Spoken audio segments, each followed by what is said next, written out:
살롬 성경 통일 왕국 시대 이제 드디어 열왕기상으로 갑니다. 자, 이제 솔로몬 열왕기상. 자, 왕들아 줄 서라. 열자 왕들아 줄 서라. 드디어 이제 왕들이 줄 서는 거 이제 줄 서게 되죠. 자, 봅시다. 이제 과두기 전세기 침체기 솔로몬 시대로 가게 되죠. 분열 이전까지 봅니다. 여기도 역시 다윗처럼 과두기. 왜? 반란자 아도니아가 반란을 하게 됩니다. 과두기. 그래서 이제 과두기 때 2장까지 가고 정리가 되고 3장부터 전성기 솔로몬 시대 전성기고 9장에 안타깝게도 여인들 1000명을 수입하면서 그 여인들과 함께 따라왔던 수행원들이 귀신들입니다. 귀신들. 이방 여자를 수입을 1000명을 하는데 그 1000명이 이방 여자들만 온 게 아니라 함께 수행원들이 따라오는데 그 수행원들이 귀신들이 마귀들이 따라오지. 그래서 완전 이스라엘을 영적으로 쑥밭으로 만듭니다. 너무너무 안타까운 사실이죠. 9장에서 아주 전성기 하다가 이제 11장에서 그 귀신들이 이제 활동하게 되죠. 11장에서 그 귀신들이 드디어 활동하게 됩니다. 그래서 11장에 결국 이제 분열하는 그런 안타까운 일들이 벌어지죠. 자, 봅시다. 이제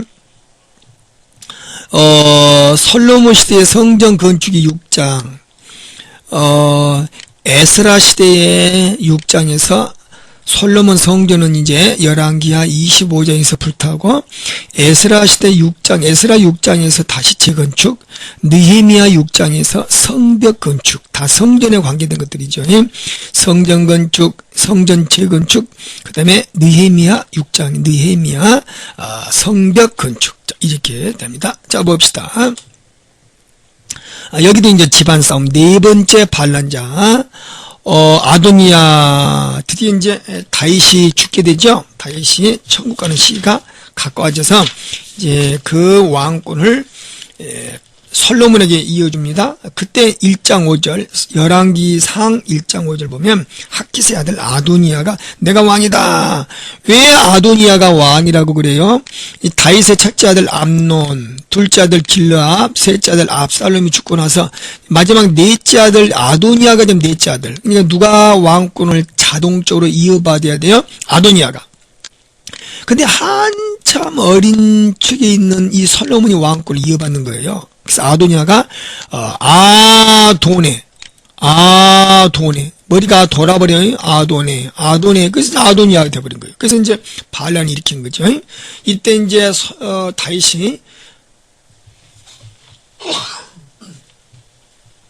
요압을 신임하지 못하죠. 그래서 요압도 이때 이제 반란자로 마지막 좀 안타까워요. 요압도 그동안 목숨 걸고 이스라엘을 잘 지켜왔는데 너무너무 이제 권세가 세지다 보니까 자기 멋대로 마음대로 하나님 앞에 뜻을 구하지 아니하고 많이 교만해지지요. 그래서 결국 자기가 이제 늙어서 이 정도 하고 조용히 그냥 은퇴하면 좋을 건데 그걸 또 이렇게 인간의 정욕과 인간의 권력은 아편보다 무섭다던데 맞습니다. 그런가 봐요. 이제 아도니아 쪽으로 얼른 줄을 가죠. 마지막 그동안 엄청 고생했던 것들이 한순간에 무너져 버리죠. 마무리를 못한 인생, 너무너무 마무리 못한 믿음, 마무리를 못한 나의 달려갈 길을 다 마치고 나 믿음을 지켰으니 바울처럼 안타깝지 못하는 게. 자, 그 다음에 사독과 제사장이 이제 둘인데 아비아들 대제사장이 이쪽으로 넘어갑니다. 아무래도 이제 사독에게 밀려서 그랬던 것 같아요. 그래서 이제 이렇게 해서 이제 이 반란자로 이제 가입하죠. 1장 7절 열왕기상 1장 7절에 모의하였다. 이때 이제 아도니아가 분야야, 아주 중요한 인물이죠. 이 분야야가 솔로몬의 군대 대장 됩니다. 솔로몬에 암기하셔야 돼요. 우리 군대 대장 4명, 사울의 아브넬, 다윗은 요압, 그 다음에 압살롬은 누구라겠어요? 아마사. 잘 안 돼요, 이게. 자꾸 이렇게 입으로 고백해야 돼요. 여러분 또 눈으로만 보고 있습니까? 입으로 고백하십시오. 속으로도. 사람들이 많이 있으면 속으로 고백하시고, 속으로 늘 입으로, 눈으로 보고, 눈으로 보면서 이미지를 입력하고 귀로 듣고 입으로 반드시 신하고 고백해라. 입으로 고백해야 몇 배 효과가 있습니다. 속으로 사람들이 있으면 속으로라도 하시고 사람 없으면 입으로 반드시 하십시오. 여러분 스마트폰 보면서 또는 컴퓨터 보면서 하셔야 됩니다. 분야야 열심히. 자, 그래서 이제 이 분야야가 원래는 이 다윗의 경호사령관이 이제 분야였어요. 경호대장. 그래서 이제 너무너무 사람이 좋아가지고 아도니아, 솔로몬의 군대 대장으로 발탁되면서 이제 아도니아를 처형합니다. 분야야가 아도니아 죽이고 다 죽죠. 아도니아 죽고 요압 죽고 아비아달은 귀양 보내고 시므이는 이제 또 죽이고 이 분야야가 다 처리합니다. 그러면서 아도니아는 또 왜 사라져요? 사라지냐면 하나님 앞에 반란자들은 이스라엘을 도둑질한 자는 무조건 반란자입니다. 원래 하나님이 기름 부은 자, 아도니아는 하나님이 기름 부은 자가 아닙니다. 물론 인간의 생각으로는 아도니아가 돼야 되지 않겠냐 하지만 그는 하나님이 기름 부은 자가 아니에요. 하나님 앞에 기름 부은 자예요. 이스라엘은 세 종류, 선지자, 제사장, 왕은 하나님 앞에 기름 부은 자가 감당해야 돼요. 부족하든가 똑똑하든가. 아무리 자신이 똑똑해도 하나님 앞에 기름 부음 받지 못한 자가 하면 안 돼요. 오늘날 우리 목회도 그렇죠? 자, 그래서 자, 이제 스스로 높여 아도니아 기름을 붓고 이제 하시면 되겠고, 이제 여러분 전성기 솔로몬에 너무 잘한 것처럼 이 사건은 너무너무 세계에서 유명하죠. 솔로몬이 3장에서 솔로몬의 지혜 너무너무 세계적으로 유명한 재판입니다. 자, 이제 무엇을 줄꼬, 내가 너에게 무엇을 줄꼬, 하나님께서 3장 9절에 지혜로운 마음을 종에게 주십시오. 백성을 재판하여 선악을 분별해 가옵시고. 이때 3장 10절 열왕기상 3장 10절 솔로몬이 이것을 구하며 하나님의 마음에 맞는지라. 너무 멋진 말씀이죠. 그래서 네가 지혜를 구하였으니까 3장 13절 구하지 아니한 부와 영광도 네게 주겠노라. 하나님이 지혜를 구한 자에게 부와 영광을 보너스로 주십니다. 근데 오늘날 이제 우리가 구하는 것이 이 지혜를 구하지 않냐고 부와 영광을 먼저 구한 사람들이 참 많지요. 이게 기복주의 신앙, 이기주의 신앙, 내 중심적인 신앙. 정말 안타깝죠. 하나님이 지혜를 먼저 구하면 나머지는 다 보너스로 주시는데 이걸 하지 않고 먼저 이렇게 자꾸 이렇게 이제 먹는 것부터 자꾸 이렇게 우리의 어떤 정욕부터 우리의 어떤 물질부터 구하는 경우 참 많죠. 안타깝죠. 어쨌든 하나님이 지혜. 자, 여러분도 하나님 말씀을 잘 전하게 도와주십시오. 솔직히 저도 그랬습니다. 지금 뭐 부족하지만 어쨌든 하나님 말씀을 잘 정리해서 정말 이 하나님 말씀을 나는 너무너무 기뻤지요. 그래서 이거를 정말 하나님 말씀을 내가 좀 이렇게 목회자들에게 좀 이렇게 섭렵하도록 해야 되겠다. 얼마나 감사해요. 이렇게 하나님의 지혜로 말씀을 깨닫는 건. 솔직히 제가 이제 간증하자면, 여기저기 가서, 저도 이제 여기저기 세미나 좀 다녔어요. 근데, 저에게 좀 도움은 되지만, 이게 성경을 뚫고 열리는 데는 도움이 안 되더라고요. 내용은 좀 이렇게 배워요. 솔로몬은 어떤 사람? 솔로몬은 가지고 어떻게 설교할까? 솔로몬은 무슨 사람? 이게 좀 설교에 좀 도움되는 내용은 되는데, 열려지잖아요. 그러니까 이제 여기서 제가 뭘 깨달았냐면, 성경이 열려지는 거하고 성경의 내용을 많이 아는 거하고는 상당히 차이가 나는 거예요. 성경의 내용만 많이 안다고 해서 절대 열려진 거 아닙니다. 열려진다는 것은 이런 얘기예요. 강론이나 총론처럼 쫙 뚫어가는 거 이게 열려지는 거예요. 그러니까 내용은 많이 아는데 열려지지 않는 사람, 이걸 정말 안타까운 거죠. 그래서 아무튼 하나님께서 그저 여기저기 가도 잘 안 열리지더라고. 내용은 좀 배우는데. 그래서 이 열리는 작업은 내가 해야 되겠다고 하나님 은혜 가운데서 저 나름대로 한 2년 동안 열심히 저 나름대로 했습니다. 어느 때가 되다 보니까 하나님의 은혜로 쭉 열려주시더라고요. 하나님 은혜죠. 아무튼 여러분 말씀의 골방이 필요해요. 너무너무 강의만 많이 듣고 여기 가서 듣고 저기 가서 듣고 참 안타까워요. 절대 열려지지 않습니다. 어쨌든 이 강의를 먼저 총론이나 강론을 딱 붙들고 미치도록, 세상 말로 미치도록 정말 하셔야 돼요. 그래야 열려집니다. 여기 가서 강의 듣고 저기 가서 성경 많이 듣고 여기서 성경 저기서 성경 자꾸 들었으면 내 것이 없어요. 내 것이 없으면 절대 이게 힘이 없죠. 그 다음에 두 번째는 이제 내 것이 없다 보면 이게 앵무새밖에 안 돼요. 그리고 이제 어떤 성이 열려지지 않습니다. 그래서 우리는 꼭 그러지 말고 내 스스로 말씀을 내 것으로 만들기 위하여 말씀의 골방이 꼭 필요합니다. 말씀의 골방을 늘 개인적으로 가지십시오. 나는 말씀의 골방을 도무지 못 갖겠다 그러면 이제 또 열심히 이렇게 듣기라도 열심히, 골방도 없으면서 듣기라도 안 해버리면 이제 죽도 밥도 안 되고 죽을 때까지 성경이 열려지지 않은 상태로 죽을 때까지 갑니다. 꼭 여러분 다시 한번 힘을 내셔서 꼭 열려지기를 다시 한번 바람하지 않습니다. 자, 이 3장 14절 이제 법 또한 내 명령 지키면 내가 복을 주겠다. 자, 5장에서 건축 준비, 5장에서 건축 준비하죠. 6장에서 성전을 건축합니다. 6장에서 여기서 설교는 여러분 교인들에게 할 때 성전 건축의 완성, 여기 설교하시면 되겠어요. 가장 큰 설교는 기도죠. 기도. 성전을 건축을 다 하고 나서 솔로몬이 하나님 앞에 몇 가지 기도를 합니까? 아니, 7가지 기도 제목을 쭉 하는 거 아주 은혜되죠. 자, 이제 성전 건축이 주는 의미, 이게 설교입니다. 이제 이게 성전 건축이 주는 의미. 자, 하나님께서 성전을 건축하시면서 재산과 큰 지혜와 명성과 대적도 없고 인간이 누릴 수 있는 걸 모든 것을 다 쏟아 부어 주십니다. 대단한 것이죠. 인간이 누릴 수 있는, 인간이 소원하는 것, 인간이 가지고 싶은 모든 것들을 여기 쏟아 부어 주십니다. 하나님께서. 이게 이제 하나님의 축복입니다. 그래서 이제 여기서 이제 감히 누가 대적할 자도 없고 솔로몬을 뭐입니까? 감히 헤아릴 자가 없는 것이죠. 그래서 하나님께서 성전 건축을 왜 건축합니까? 드디어 이제 예수님이 구약에서 예수님을 모시는 그런 준비 작업이 이제 성전 건축. 여러 가지가 있지만은 그 중에서도 독특한 작업이 또 성전 건축이에요. 왜? 성전의 주인으로, 성전의 실체로 예수님이 오셔서 그 성전이 바로 예수님이 되십니다. 그래서 성전 건축의 가장 큰 틀은 예수님을 모시는데 큰 역할을 하고 또 예수님을 모시는데 작업을 하는 것이 바로 성전 건축이죠.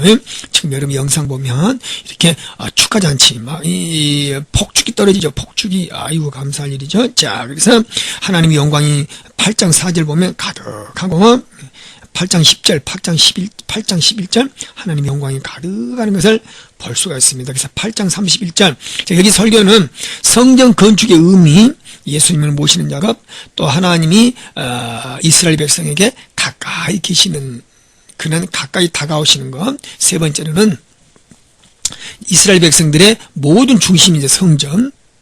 왜 성전이 건축된다? 다윗 시대에 드디어 이스라엘의 국가가 온전하게 서게 됩니다. 백성, 땅, 왕. 세 개의 온전한 이스라엘 국가가 이제 어떻게 보면 틀이 잡혀져요. 그래서 성전, 다시는 하나님 이사를 다니지 않기 위하여 성전을 짓습니다. 이사를 다니지 않죠. 성막시대는 자꾸 이사를 다니고 하나님이 이제 이사를 다니지 않는다. 왜? 다윗이 온전한 이스라엘의 틀을 세우기 때문에 국가의 틀을 갖출 때가 이때입니다. 그래서 성전을 짓게 되죠. 성전 지으면서 예수님을 모시기 위한 준비 작업을 하고 하나님께서 성전에서 축복의 통로, 기도의 통로, 응답의 통로, 이제 많이 적용할 수 있는 것은 많이 있습니다. 이런 것들은 강의 시간에 보충하기로 하고요.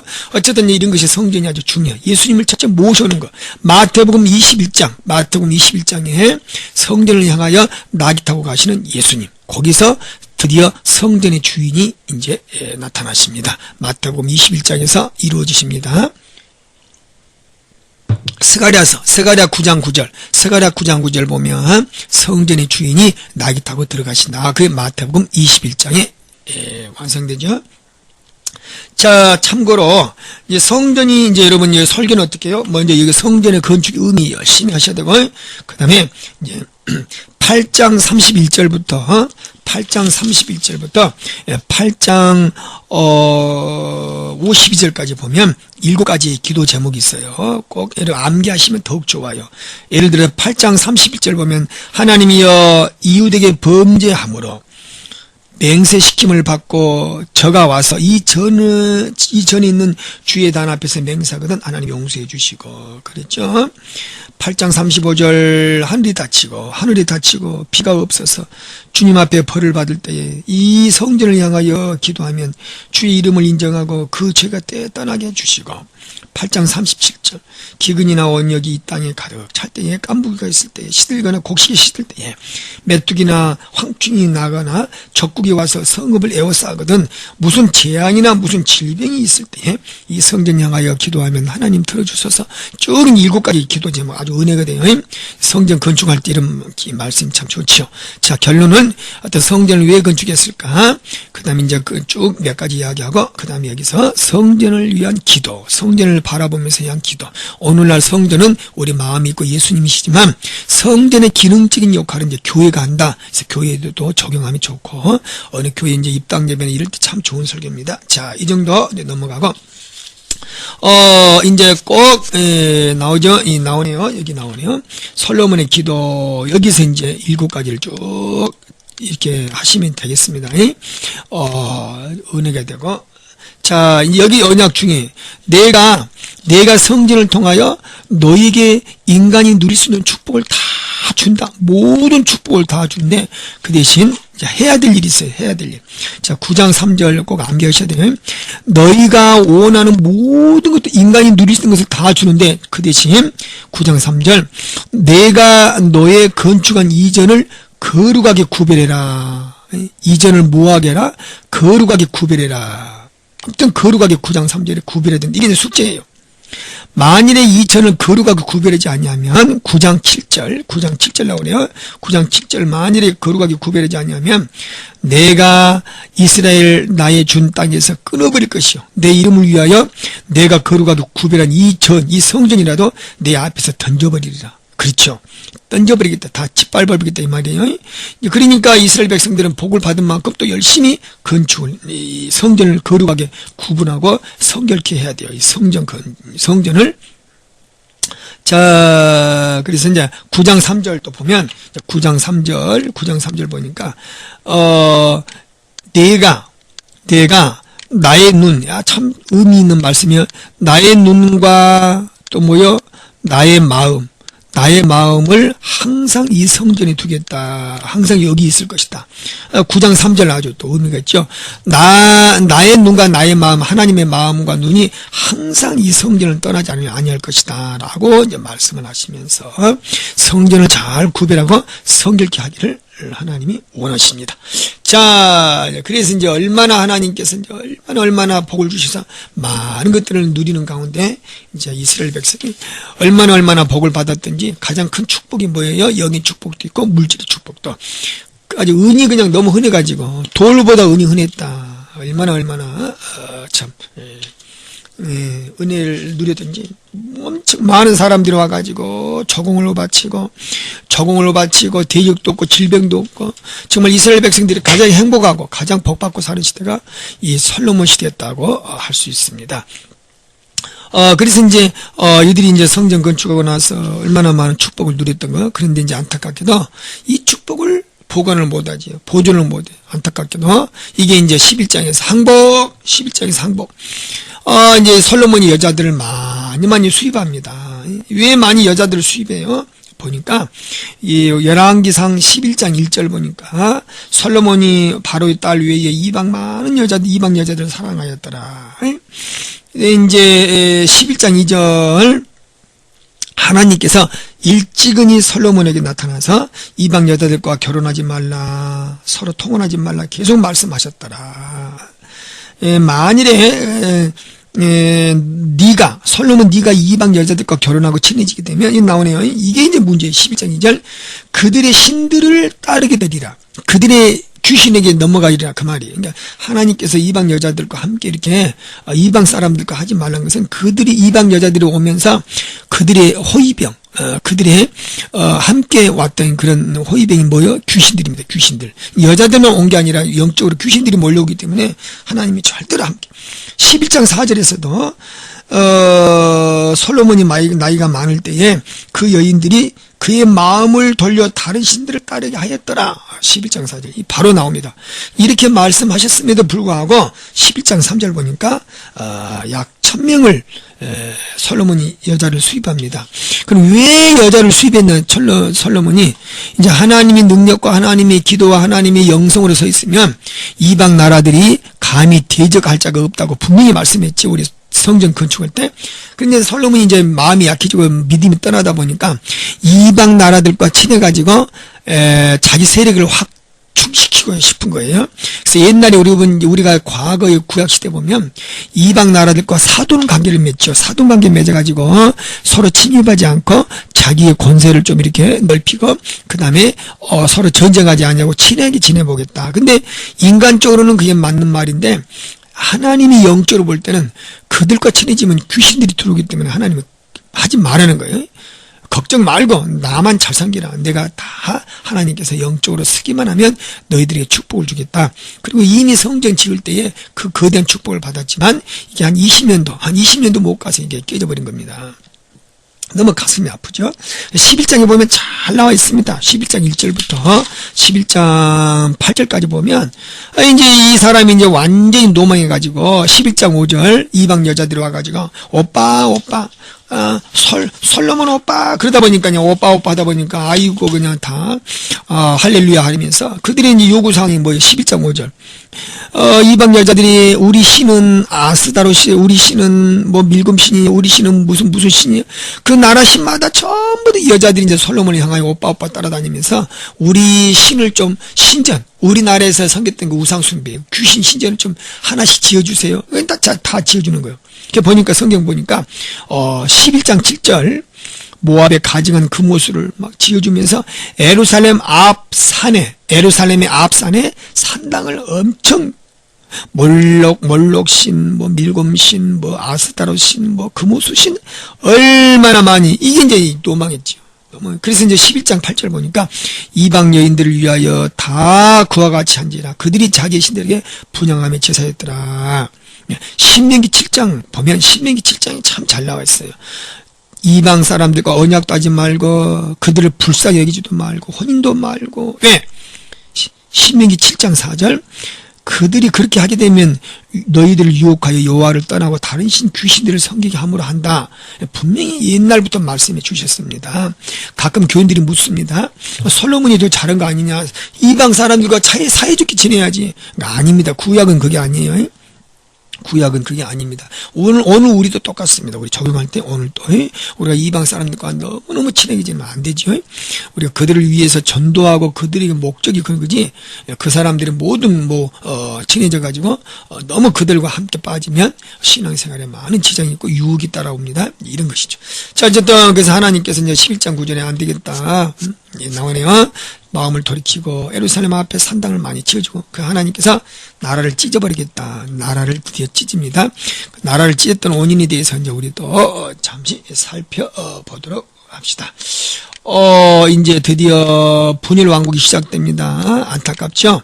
자, 여기서 참고로 원래 성전이 여러분이 이제 보실 때에 만일에 성전을 하나님의 말씀대로 성전을 거룩하게 잘 구분했다면 이스라엘 백성들이 잘 살고 너무너무 축복 가운데서 예수님을 빨리 이 땅에 더 오실 수 있다는 것을 우리가 추론해 볼 수 있습니다. 추론.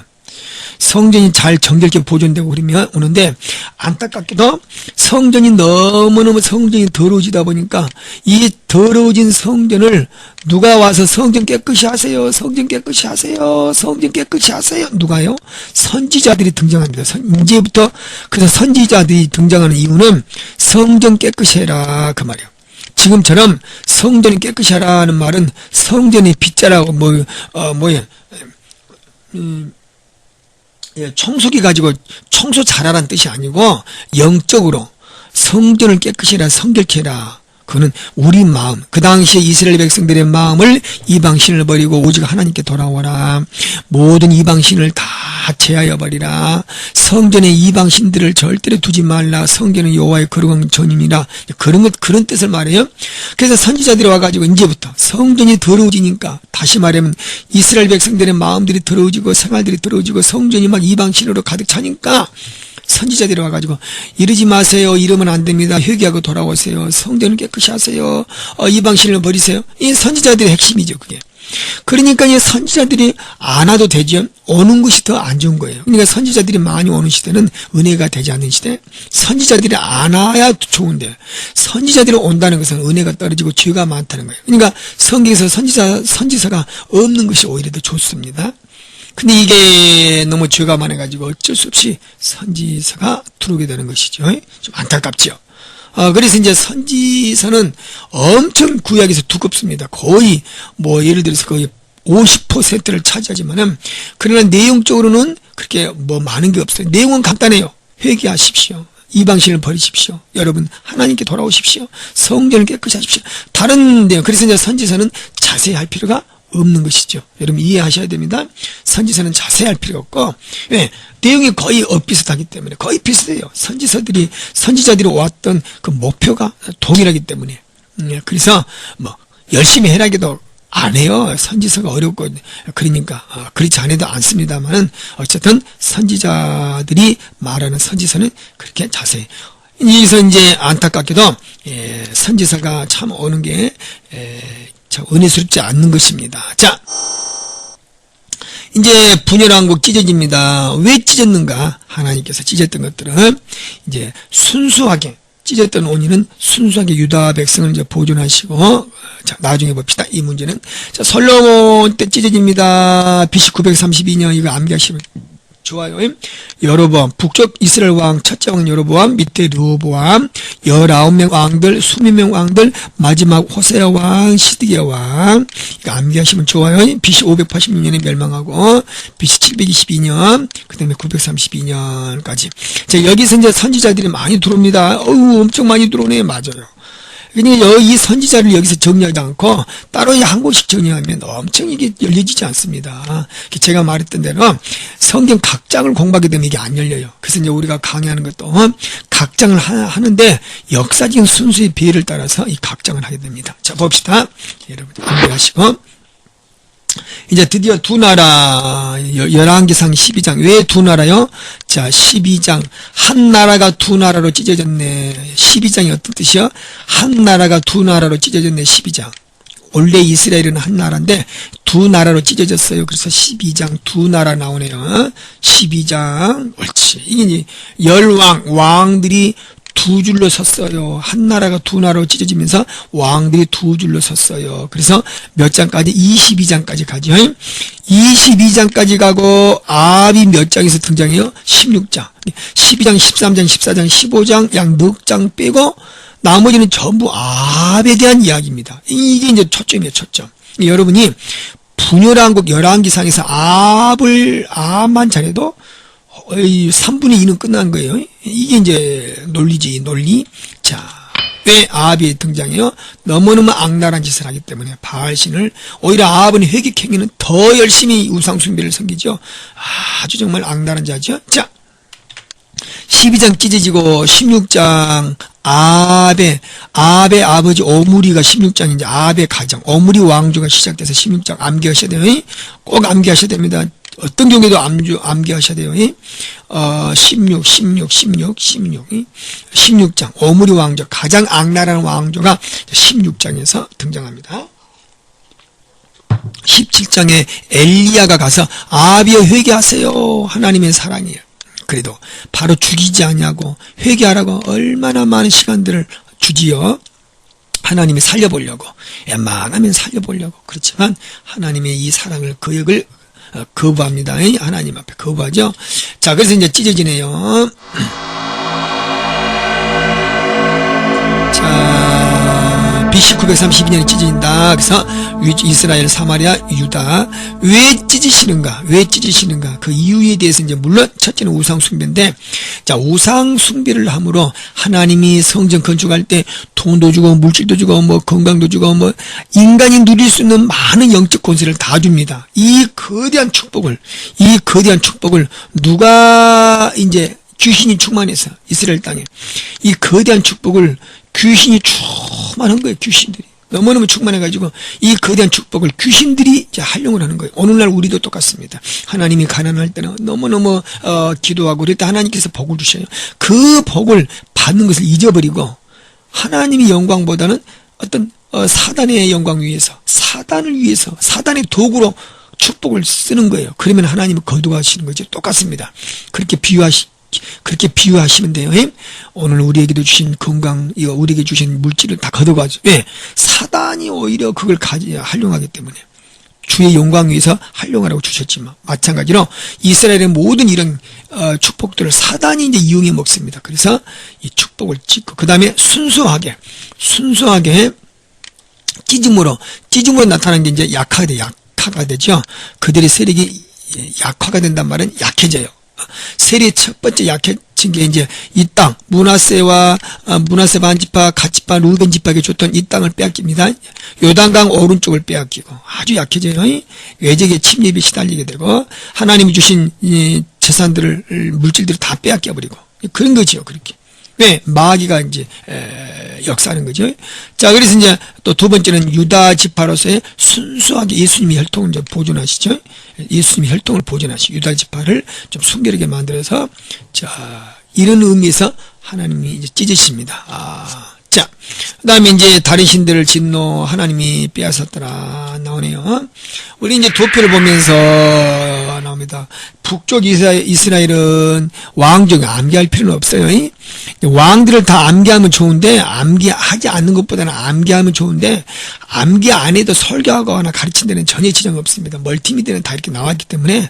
그리고 우리가 이제 39명이에요. 북쪽은 19명, 남쪽은 20명인데 39명의 왕을 다 설교하지 않습니다.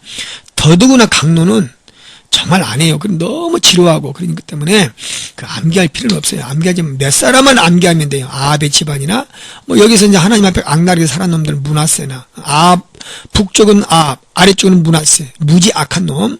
그 다음에 이제 가장 칭찬받았던 두 왕 히스기야와 그 다음에 요시야 이 정도면 암기해도 뭐 그렇게 어려움 없어요. 첫째 왕 여로보암, 마지막 왕 호세야. 첫째 왕 르호보암, 마지막 왕 시드기야. 시드에서 죽었다 시드기야. 뭐 이렇게 해서 이제 뭐 어려움 없어요. 그러니까 꼭 암기하라고 하지는 않습니다. 하지 맙시다. 왕조 9개 나오네. 벌써 이제 왕조가 나온다는 뜻은 하나님 앞에 기름 부음 받지 않는 자들이 왕이 되는 거예요. 죽여버리고 때려 죽이고 다 때려 죽이는 거예요. 그래서 이건 사실 하나님 앞에 인정받지 못하고 기름 받지 못하고 그런 사람들이 왕이 되므로 이제 마귀 역사죠. 그래서 이 북쪽은 이미 마귀 역사로 끝나버립니다. 그래서 한 사람도 선한 왕이 있다 없다 하나님 앞에 제대로 순종하는 왕이 한 사람도 없어요. 빵점. 그래서 멸망하는 거예요. 어쩔 수 없이 멸망해. 그래도 남쪽은 하나님 앞에 기름 부었던 다윗의 후손들이 전통을 이어갑니다. 전통. 계속 이게 하나님의 복이에요. 그래서 하나님께서 다윗에게 말씀하셨어요. 다윗아, 네 후손들이 왕을 계속 이어갈 것이니라. 네 왕을 도둑질할 놈이 없다. 네 왕권을 도둑질할 놈이 없다. 그래서 여기는 왕조가 없이 그냥 다윗 왕조가 쭉 이어갑니다. 이게 하나님의 축복이죠. 하나님이 보호해 주시고. 자, 이렇게 해서 우리 여기까지 이제 어느 정도 하고 가장 중요한 북쪽의 왕 먼저. 자, 참고로 지금 우리 열왕기 상이 아합까지 갑니다. 열왕기 상이 아합에서 마치고 이게 열왕기 상 내용이죠. 요 아합과 관계를 맺었던 사돈 관계 맺은 사람이 누구다? 여호사밧 얘기인데 여호사밧. 그래서 열왕기 상은 여기까지요. 여호사밧까지 하고 여기 아합까지 어므리 왕조 여기까지는 잘못됐네요. 자, 다시 한번 이렇게 가지고 아합까지 가가지고 요 2명 맞지? 2명. 이게 아합의 아버지 아합. 그 다음에 여기서 여호사밧까지 이게 열왕기 상. 여기가 이제 11개 상이지요. 여기 11개 상. 나머지 11개 하죠. 자, 그래서 일단은 11개 상을 우리 눈치로 보니까 벌써 11개 상은 누가 중심이에요? 오므리 왕조. 압이 중심이라는 것을 알 수가 있습니다. 자, 그 강의는 다음에 또 뵙시다. 수고하셨습니다.